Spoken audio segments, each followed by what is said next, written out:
বাচ্চাদের খাবার নিয়ে আমরা মায়েরা সবসময় সচেতন।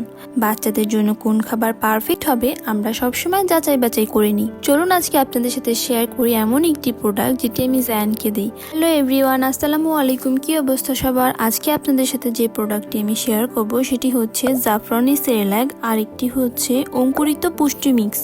এই প্রোডাক্টটি আমি নিয়েছি কিডস কেয়ার বিডি থেকে। এটি সম্পূর্ণ হোমমেড প্রোডাক্ট, আর এই প্রোডাক্টের সাথে আপু এই কিউট দুটি কিরিং আমাকে দিয়েছে। আমার বাসায় এই জাফরানি সেরেল্যাকটা ছিল, তাও আমি এটি অর্ডার করে নিয়েছি, কারণ আমি যেহেতু ঈদের ছুটিতে বাড়িতে যাব তখন জায়ানের এটি দরকার হবে।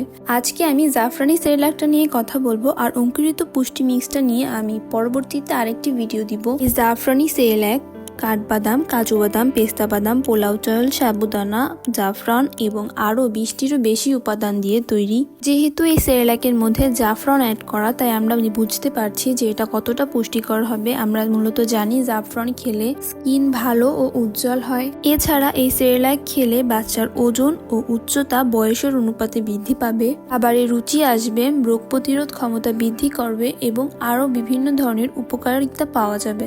বাজারের তৈরি খাবারের চাইতে হোমমেড খাবারের প্রতি আমাদের আস্থা এবং ভরসা সবসময় বেশি। আর এটি যেহেতু সম্পূর্ণ হোমমেড প্রোডাক্ট, এটির কোনো পার্শ্ব প্রতিক্রিয়া নেই। কিডস কেয়ার বিডি এই পেজে সকল ধরনের বাচ্চাদের হোমমেড খাবার রয়েছে।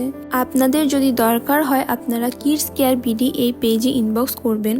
এই পেজের সব খাবারই আমার খুব ভালো লেগেছে, আর এখানে সবগুলো খাবারই হোমমেড করা। সেরেল্যাক বানানোর জন্য নর্মাল টেম্পারেচার দুধ অথবা পানির মধ্যে সেরেল্যাক মিক্স অ্যাড করে নিতে হবে। এরপর স্বাদমতো লবণ এবং লাল চিনি অথবা তাল মিষ্টি নিয়ে সুজির মতো রান্না করতে হবে। আপনার বাচ্চার বয়স যদি 2 বছরের বেশি হয় তাহলে গরুর দুধ দিয়ে রান্না করতে পারেন, এবং 2 বছরের কম হলে ফর্মুলা মিল্ক ইউজ করবেন। আমি আমার বাচ্চাকে ফর্মুলা মিল্ক দিয়ে খাওয়াই। দেখুন রান্না করার পর জাফরানের কালারটা কত সুন্দর এসেছে। এই সেরেল্যাকটা আমি পার্সোনালি খুবই পছন্দ করি, আর জায়ানও এটা পছন্দ করে। আর আজকের ভিডিওটা এই পর্যন্তই। সবাইকে আল্লাহ হাফেজ।